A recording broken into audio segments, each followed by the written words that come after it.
Hello everyone, my name is Tocho and welcome back to Subnautica. Not a lot of progress made last episode. We did manage to get like our basic toolkit created, but it was a lot of running around and gathering resources. We still need to find cave sulfur, so... Yes? We still need to find cave sulfur, which I've been told is in what's considered the safe shallows. It's like the area right around the pod here. Let's see. I need water. Do I have water? I do not. I need bladderfish. Eventually, I think I can make something that just automatically gives us water periodically. So long as it has power. Let's just grab a couple of these guys and get some water going. Any more bladderfish? Ooh. Hello.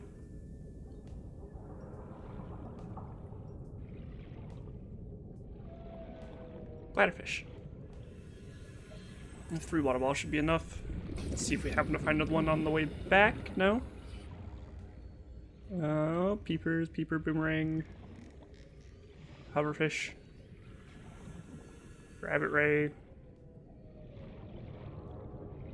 No more bladderfish. Okay. Let's just run up here real quick. Fabricate sustenance water. What does disinfected water do?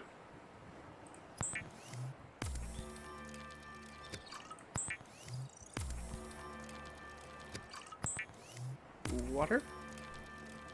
No more water. Resources, electronics. I have advanced wiring kit now. Deployables. Sea light. That'd be neat. I don't have enough fragments for it. Get out of that. Water. Water. Vital signs water. Stabilizing. It's tab, not escape. Stop doing that. Okay, anyways. So it's in this area, the cave sulfur. We just gotta find the right holes. Where... This way. I always get turned around. I think we saw some holes over here somewhere. Maybe it's not these holes. But we're looking for...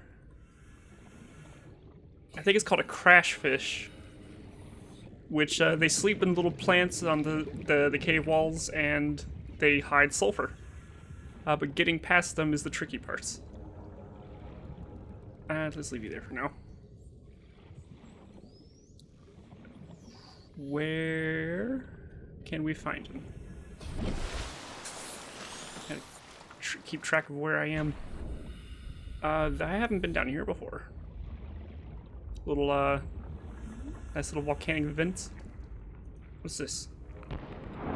Ah! What is this? Creature egg. Can I do another cell scan? Am I still healthy? It didn't say anything. Ah! Hot!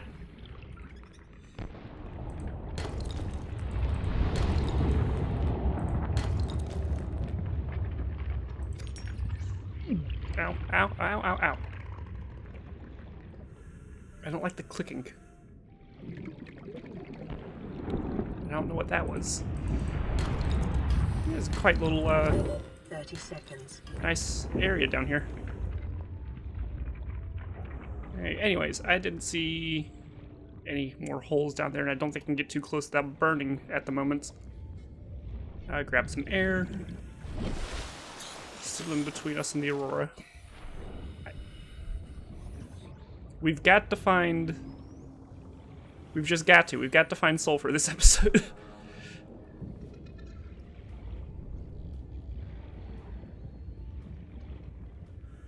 A lot of peepers everywhere. Is this still the shallows, technically, or are we getting a little too far out?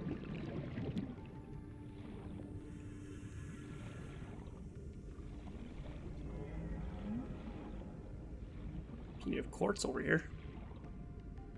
Detecting sulfur deposits Ooh. in the local cave systems.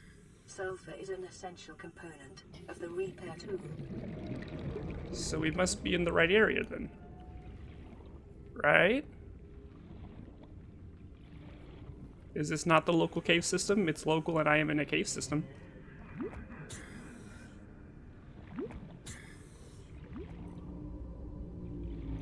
See, this just leads out, though.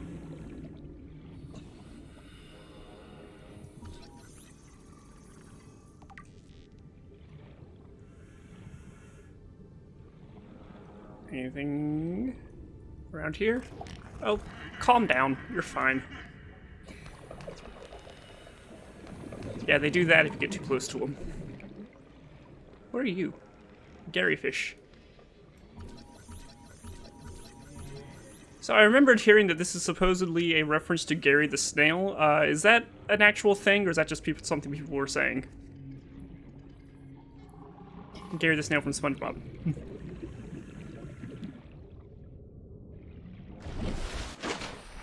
172 meters away from the escape pod to the Aurora. Okay.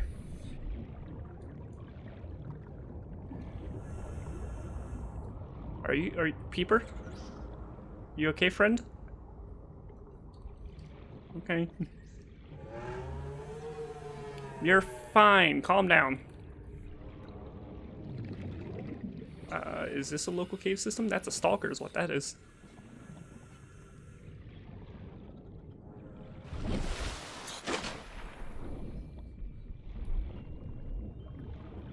Hopefully I don't have to worry too much about getting lost in these, because they're pretty straightforward. I hope. Angry stalker noises. What the Ah, there it is! There's one. So they come out of these things. And we harvest sulfur from. But they like the fish that hide in them, they run out at you and explode, so you gotta be careful. Okay, we have a sulfur, so we can probably get the repair tool. And then we need to get the laser cutter. 30 seconds. Yes, I know. See if there's any more around here, if it's just the one. Okay, so where are we? Oh, you're 217 meters towards, like, the tail end of the Aurora. I'm not going to remember those numbers. Chat, help me out here. Chat, I'm not on Twitch. Comments! Okay, nothing over here. Let's pick up some quartz while we're down here. Never have enough quartz. Did I not scan an acid mushroom yet?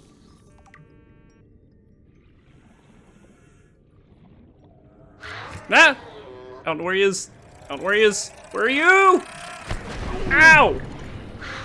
Ah, another one!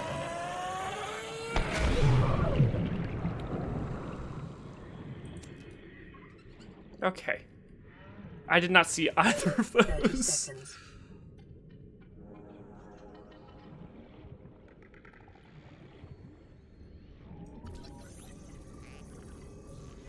Floaters.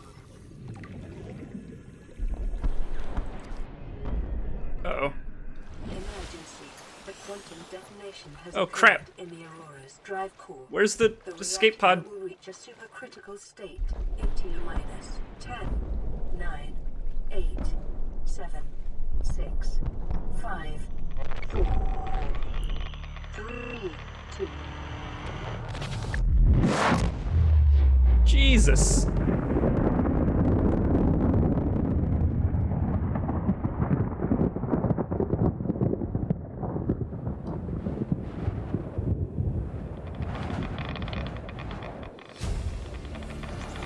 Oh, now it gives me the radiation suit. Acquired.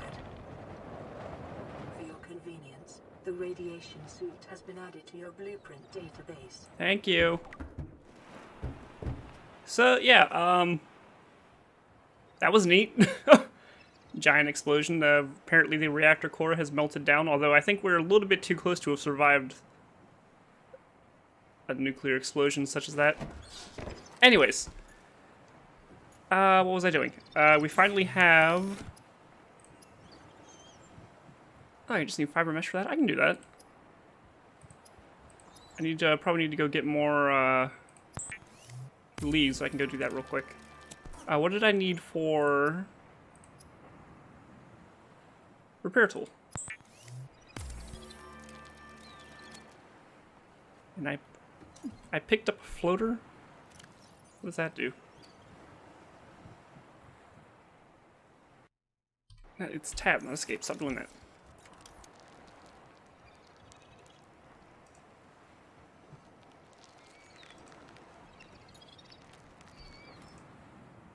Oh, right. Wrong button. Oh, suddenly dark. Okay. Let's just... We put you down. Put you Hello? You just suck onto her. You don't like drain energy from me, do you? That's adorable. Anyways, we now have repair tool. So let's... Oh, you're already on there. So you're rotten. I don't remember making you. Apparently that was done last episode. Let's throw you out real quick. Drop. Drop that. That's table coral. Let's go and grab... It's tab, not escape. Grab some leaves so we can get the radiation suit so we don't die.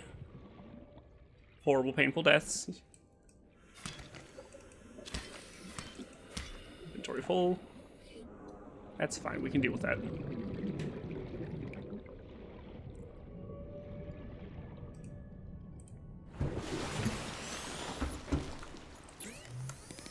Okay, so I need fiber mesh.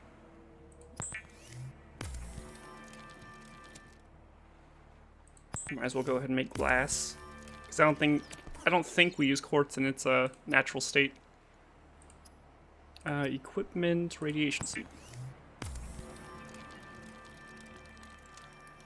There's no model for that? Is it already equipped? Yes! I am now impervious. What is...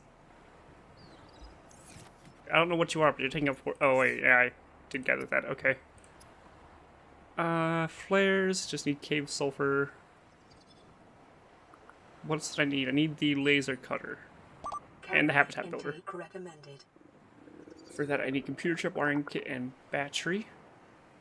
Laser cutter, I need to finish finding the ingredients for. Let's go ahead and do the wiring kit. Need a computer chip, which means I need copper wire. Do I have copper left over? You're all mushrooms. What about my little locker I have out here? Somewhere. Somewhere. Ah, there you are. Oh. I forgot you can rename the lockers. Salt, lead, no copper. And I need to eat. Vital signs stabilizing. I need to find more. I'm going to need to go and make food real quick. Well, I don't need to make food. I need to find more bladderfish. Which aren't the easiest things to spot in the dark, turns out. Well, I say that and they're right there. Bladderfish. Bladderfish. They might be a little bit easier to spot in the dark, actually. Is the game trying to encourage me to go out in the nighttime? That's a piece of crap. I don't want to do that.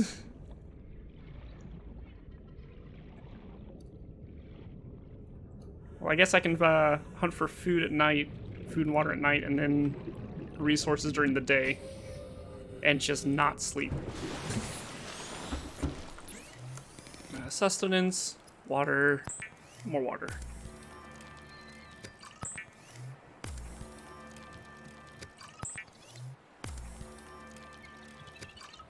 Okay. Water, water.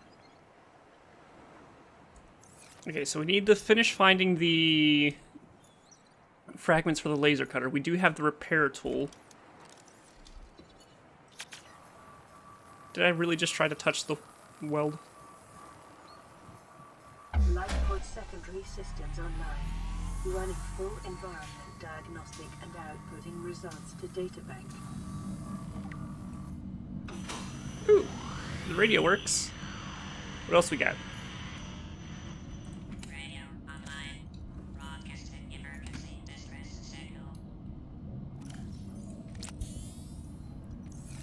So that'll just occasionally give us med kits. Alright, so a couple things. First, let's, I guess, listen to the radio. This is Aurora. Distress signal received. Rescue operation will be dispatched to your location in 9 hours. Continue to monitor for emergency transmissions from other life pods.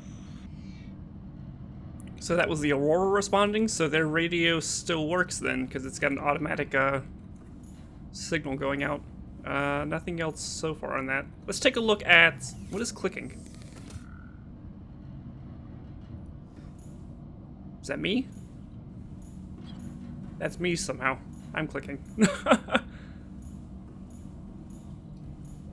It's like I've got a tambourine strapped to my ass or something. Anyways, let's have a look at blueprints, voice logs. Okay, that's all stuff we've already heard. Okay, then the data bank, advanced theories, alien eggs. Evidence suggests a substantial number, if not all, of the local species reproduce through egg laying. Eggs can be found resting on the seafloor, buried beneath detritus. I don't know that word, or even wedged into cracks on the rocks. Different species likely flavor different biomes in their nesting grounds. Eggs discovered in the wild area are in some form of natural stasis, likely awaiting ideal conditions in which to hatch, or the delivery of some vital enzyme which will kickstart the process. It is impossible to calculate the species from the egg from the exterior, however, it may be possible to simulate a hatching response if an egg is relocated to a suitable alien containment unit. I mean, it's impossible to calculate the species of the egg, they're very different. Blueprints, the equipment, radiation suits. Suit fully protects against the effects of radiation during land, sea, and space exploration. Safety rate up to 200, I don't know what SV is, but per hour. Cross-compatible with all AEP suit functionality. Sleek. Very necessary precaution in a post-mad world. Okay. Paratools, so that's just general stuff. What about habitat things? Floodlight. Standard suit floodlights designed to focus a bright beam of light in a single direction, used for all kinds of industrial and emergency operations, functions in all known environments. What about... get the bioreactor. On planets where organic matter... on planets where organic matter... oh my god. On planets where organic matter is plentiful, but sunlight is not, a reliable bioreactor will frequently provide the most efficient power solution. It will be installed in any multi-purpose habitat room, chemically compost organic materials, converting them into energy over time, accepts all plant matter from seeds to spores to moldy fruit and vegetables. Can also process animal matter, fat, muscle, eggs, etc., and some organic waste products. Energy production is proportionate to the calories in the organic matter. Okay, so I do think we also get a thermal reactor, which we can link up to our base if we put it next to a heat source like the lava vents. Bioreactors provide a decent amount of energy, provided that they are, you know, fed biomass. I do think we also get solar panels, which work for now, but we are going to have to eventually go downstairs. Okay, Degrassi crew manifest, Bart Torgal. I think this is the... these are Degrassi survivors. Search and rescue mission, okay. Auxiliary search and rescue mission for Bart Torgal, position Vice President of Torgal Corp. Lost in space near planet 4546b, age at time of disappearance 19. Only legitimate child of Paul Torgal, beneficiary of enhanced learning techniques and cerebral implants. Digi-trained in advanced biochemistry and stellar economics. Sari Kassar reports Bart was accompanying his father to a newly constructed deep space station where he was to serve a 5-year term as chief operating officer. Huh. So there's a couple interesting things about that. First off, the Degrassi. We were on the ship Aurora. So there's another ship that was... there's another ship in the area? Because this is a PDA that we found in the sunken wreckage. So there was another ship that was here before us that we can only assume got shot down as well. But we don't know what happened to us. We crashed. something happened, we crashed. We can only assume the same thing happened to them. He was 19, vice president of Torgal Corp, so it seems like in this science-y future, everything's run by corporations, at least as far as space exploration is concerned. Only legitimate child of Paul Torgal. Beneficiary of enhanced learning techniques and cerebral implants. Cerebral implants, so he's got chips in his brain that makes him better at stuff, essentially. Digi-trained in advanced biochemistry and stellar economics. So he's... What does digi-trained mean? Is that like... Can they just like beam knowledge into people's heads now? That's interesting. I think... What was the game? I think Prey goes into that a little bit, being able to pick up knowledge and talents from other people by recording their brain functions and then just stimulating your brain to replicate it. So that's interesting. Geological data, environmental scan for this planet. Category 3 ocean planet. I don't know what the categories are or mean. Oxygen, nitrogen, atmosphere, so it's kind of like Earth. Extensive biodiversity, safety warnings. May support Leviathan-class predators. Well, that's comforting. I don't know what class is, but Leviathan... No. Water contaminated with high levels of foreign bacteria. Planet is beyond Federation space. Rescue unlikely. It was not recommended to explore this environment without hazardous material suits and extensive support apparatus. Huh. So there's something unhealthy. When they say foreign, do they mean like foreign as in foreign to the planet, or foreign as in they can't identify it? Has high levels of foreign bacteria, so whatever it is, they recommend that we protect ourselves from it, which we've been kind of swimming around with our face open this whole time. Until we got the radiation suit. You know, lucky us.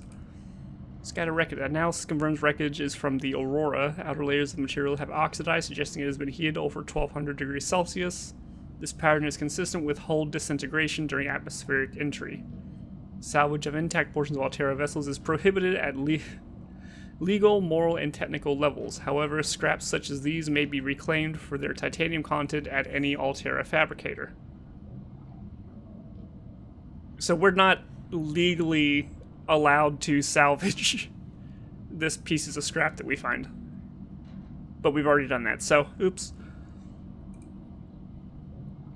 Anything interesting on the coral? Different kinds of coral. Brain coral, permanent growing colony of microscopic organisms. This coral species has adapted to filter carbon dioxide from the environment, using the carbon to build a colony, and is expelling the oxygen from specialized exhaust funnels.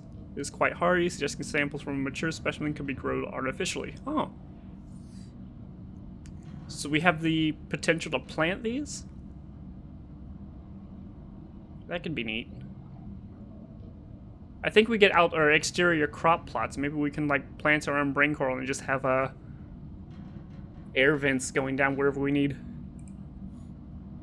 Coral shell plate variant of coral has adapted to survive in close proximity to other corals, filtering nutrients from the water and sharing them via spore-like substance which grows around the base. No practical applications discovered. That's the coral shells and the giant coral tubes. The variety of coral formations of 40546b appear to be different solutions to the same problem of maximizing water and nutrient flow throughout the colony. So these are those giant cylindrical tubes that we've been finding. These particular variants funnel water down a tube, filtering nutrients as they pass. Their size suggests they may have been highly successful. Coral tube samples are rich in calcium, exploitable in bleach fabrication, so that we can go harvest those to get bleach. Carnivores, got the biter. Vicious pack hunting predator, 94% muscle, damn. Okay. 4% connective tissue, 2% brain, indiscriminate when hungry, almost always hungry. Specialized olfactory antenna, employed in detection of bodily fluids in the water at impressive range. Secondary pair of eyes, likely dedicated to detecting peripheral movement of larger predators and hungry members of its own species. Overdeveloped tail fin favors outpacing and outnumbering their prey over individual maneuverability. Calculations suggest creatures up to 100 times the biter's body weight could succumb to a focused assault by a pack of 10. Wow. Assessment: avoid packs, try not to bleed. Okay, so don't bleed around those guys, because apparently if we get hit, then they'll swarm us. The Mesmer, these little a-holes. Small carnivorous life form with a unique hunting mechanism that enables it to hypnotize its foes. These are the things that whenever we go up to them, like our vision gets all blurry and we hear what we think is our AI saying, that, hey, move towards this thing. Outer wings. The Mesmer swims using a number of wings which can be angled up and forwards on approaching its prey. Tiny lenses on the surface can be tilted independently to create mesmerizing patterns which flood the victim's brain with enticing messages, interpreted in whatever form is most convincing by the player. Or by the target, sorry. Mesmer can open the jaw-like recesses of its protective outer shell in order to error share its beauty. Do not resist. Assessment: draw close. Oh no, God, no. Oh, that's actually pretty terrifying. It can actually trick AIs. Which is a horrifying concept, but I guess also makes sense because it's just sending out signals that our brain receives as whatever we need to interpret it to move closer. So as we were scanning it, while it was doing that, it messed with the data that it was scanning with, to kind of sent the same mesmerizing signals into the scanner. That's interesting, but also terrifying. Okay, the Stalker, these guys. I love his face. He's very disinterested. Not angry, just like, eh. Streamlined predator encountered in the kelp forest in weight of prey, leaving the safety of the shallows to feed. The Stalker lightly carved out its evolutionary niche as the sweet spot between speed and size millions of years ago, and maybe one of the oldest species on the planet. The Stalker appears to be attracted to titanium deposits, which tend to sharpen and put stress on its teeth.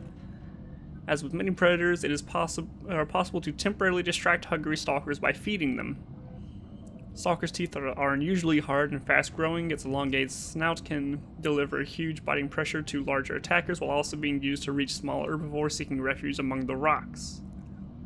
Retinal layers on the eyeballs suggest adaptation for nighttime hunting, so they can see us, but we can't see them. Dorsal ridges. These can be moved independently to deliver superior maneuverability. Dorsal ridges. Oh, those. So they act as independent fins. Pelvic fins. Long and powerful, the Stalker has evolved to hunt the fastest of prey. So this thing is just built for speed. Rabbit Ray. I'm just going to go down this list. There's a lot of lore here. Herbivorous, aquatic life form, rabbit rays appear to live serene and solitary lives with few predators, a natural sense of curiosity, and awesomely poisonous flesh. What?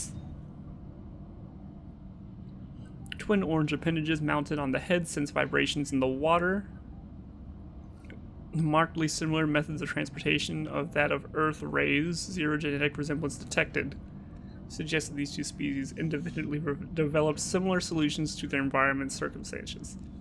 So just saying that they don't share ancestry with the manta rays on Earth. Evidence indicates its large, side-facing eyes are relatively recent adaptations. It is likely there are related ray species in other environmental biomes on the planet. Inedible but harmless, okay. Small herbivores, bladderfish. This unusual herbivore appears to be mostly defenseless and bears little resemblance to other life forms around it. It has a semi-permeable bladder. The bladderfish is able to filter air and seawater into its body cavity through a unique membrane which surrounds its spine like a bladder. This allows it to remove and consume organic particulate caught in the way and adjust its buoyancy. Open endovascular tubing can be angled and contracted to pump water out and achieve low-velocity guided propulsion. Largely oblivious to threat and practically immobile at night. Oh. Interesting. Only identified defense mechanism is that it's composed almost entirely of water, air, and cartilage. So it's like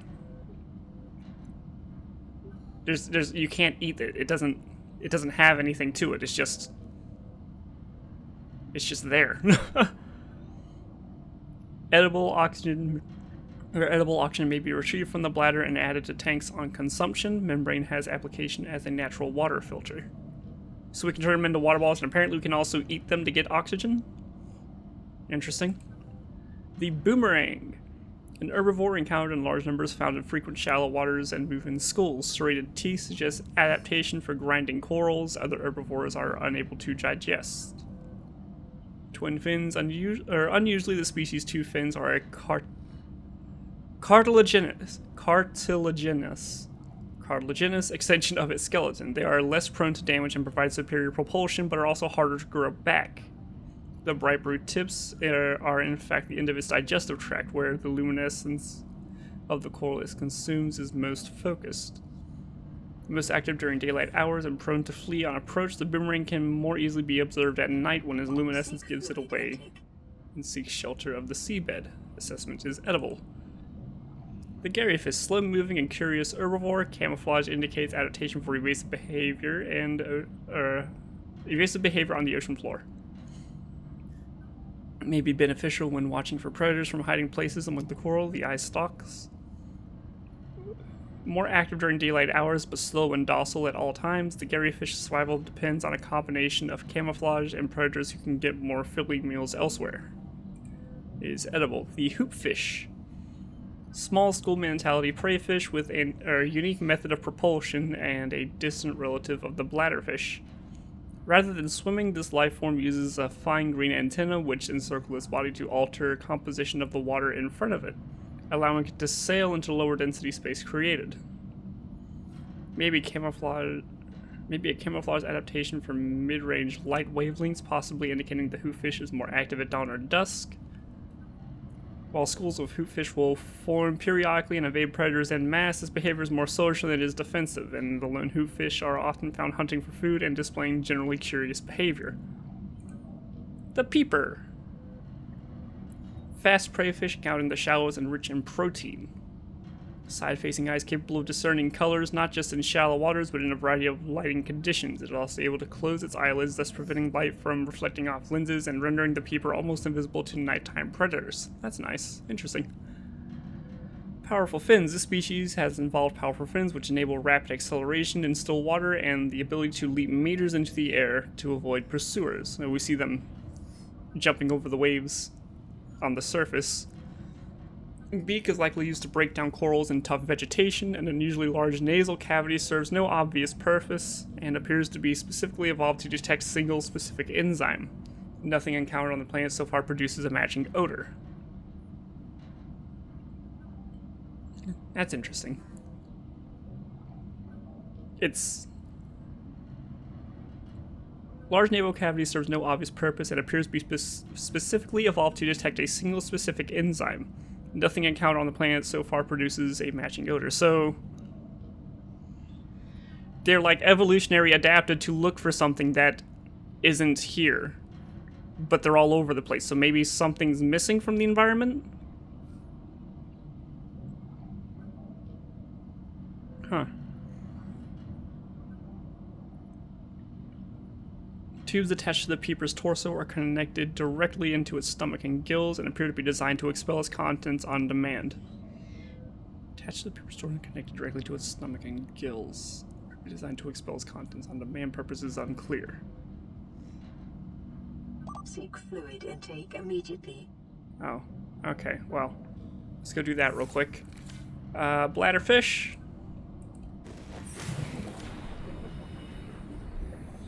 Bladderfish.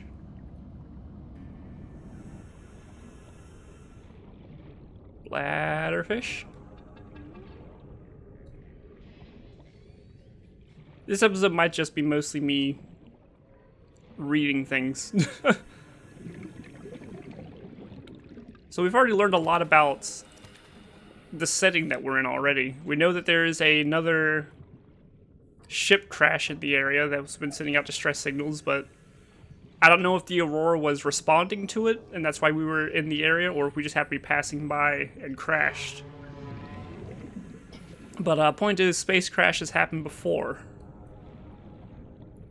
So I wonder if we went down for the same reason. Are we going? Oh, I'm still pressing space again. Bladderfish.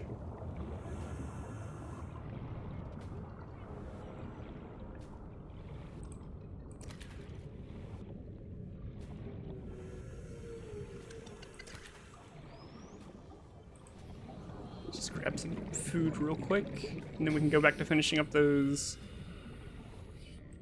logs. So we know that there was another spaceship. We know a little bit about like the current state of society as far as like the available technology, because apparently people have like cybernetic augmentation as far as mental capacity, and they're able to learn skills via download essentially, which I don't know, at least I find interesting. Sustenance, water, water, water, water, water, water, keeper. The fabricator Bring. cooks small organisms while disposing of the skeletal structure, bodily fluids, and internal organs, thus rendering them safe for human consumption. Oh, that's interesting. That's kind of gross, but interesting. Water, water, Vital signs water, stabilizing. water. Food, food, food. So it doesn't just cook fish like on a grill. It like completely like deveins and gets rid of the bones and everything that we can't eat. So it's literally just like a hunk of just raw meat, but it still like maintains the shape of the fish. So that's a little unnerving. I probably should have looked at the peeper, see if its eye was still there. Let's.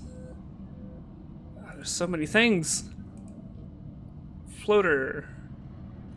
2 species living in symbiosis which attach and attempt to feed on any object they come into contact with. The dominant life form, the pink main body and inner suction jaw, is the dominant creature.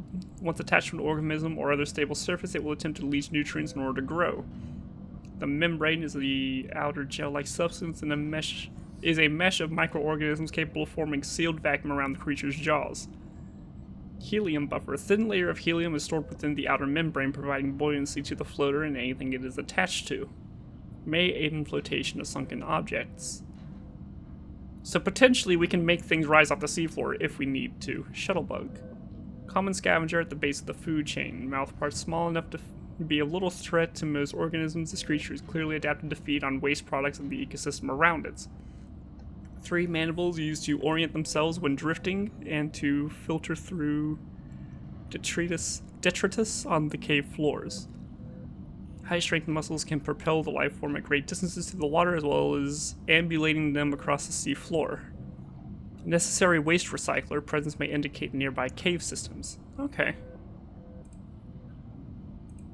Sporophora, the acid mushrooms. Common spore-bearing fungi species. The flesh contains a highly acidic compound which leaches into the water if the outer skin is penetrated. It is not clear which predator species necessitated such extreme countermeasures, but the acid mushrooms numbers suggest it has successfully deterred most of them. Inedible application has acid has applications in battery fabrication. The creep vine, kelp species concentrated in large forests and shallow sandy waters. Loose roots anchor the plant to the sea floor, from where they grow steadily towards the surface in pursuit of sunlight. Stem is fibrous and enriched in iron, making it both valuable base material for fabrication of textiles as well as basic foodstuff. Vital alien resources, its edible construction applications. Sulfur plant, these plants will appear to serve as a nest for the explosive organisms which guard them. Outer petals are undamaged by the presence of the inhabiting creature, suggesting a complex co-development. Plant has evolved to feed on nutrients and minerals that are deposited within it by the fish. Sulfuric deposits on the inner leaves provide insight into the mechanism by which the creatures explode. Sulfur has application in construction of the repair tool. And the sea, the drooping stinger.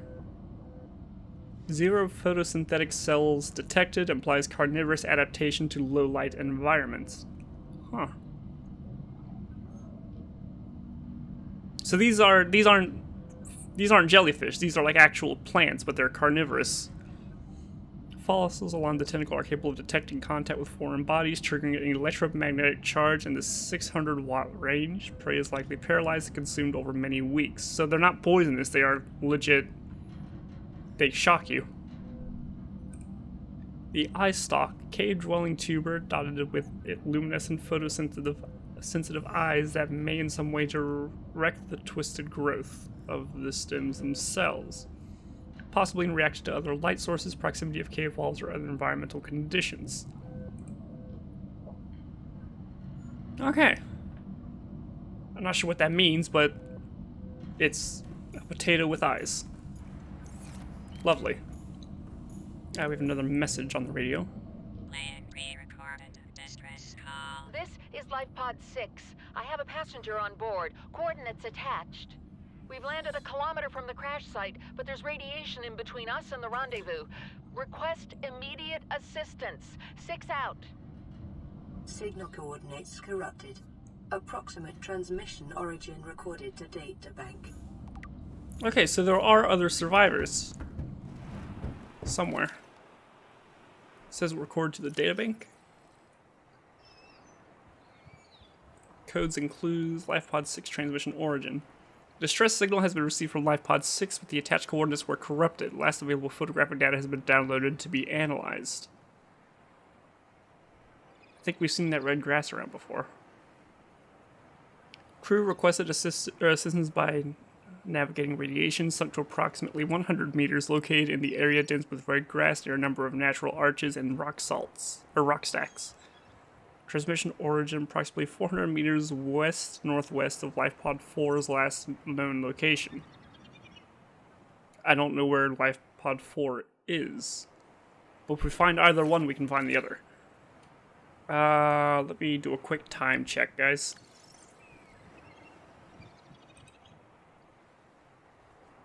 Yeah, okay. So, yeah, I think we're actually going to call it here for today. A lot of, this is really more of a lore up episode. I kept my promise. We found sulfur. We got the repair tool going. We saw an amazing explosion. And we learned a bit about the environment around us, so that's neat. Eventually, getting this game started out is kind of slow, but once we actually get things going, it's gonna go, you know? But I guess that's all we're gonna do for now. Gonna pick this up again next episode. Remember to leave a like if you like, subscribe if you want to see more, and I'll see you all next time. These things are adorable. What are you? Hello? Friend, that's not a roost. What are you doing?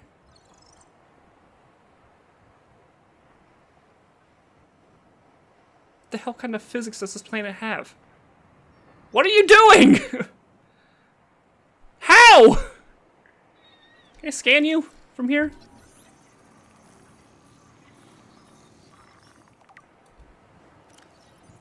What are you? Oh, they're adorable. They're like bat penguins. Skyray has a bird-like head and feathered wings which enable it to fly. Skyrays are commonly found circling floating structures and rarely venture far out to sea. They will perch on dry land, but prone to flee on approach. Although its wings give it some resemblance to silhouettes to a waterborne rays on 4546b, analysis shows no greater genetic overlap with the species other than planetary average. In fact, the Skyray appears to have split off the evolutionary tree much earlier than most. Largely seed-based, Skyrays have not been observed diving for food, which implies they rely on land-based plants for their survival. Yeah, I was just about to say that. Presence indicates nearby dry land. So they don't go out far. And the only real, floating structures around here are, well, creepvine at the surface, but our life pod in the Aurora, which literally just showed up here, so there's land nearby somewhere. Otherwise, these guys wouldn't make them. What are you doing? How are you doing? Anyways, I'm gonna call it here. Outro, monologue, YouTube stuff. I'll see you next time, guys.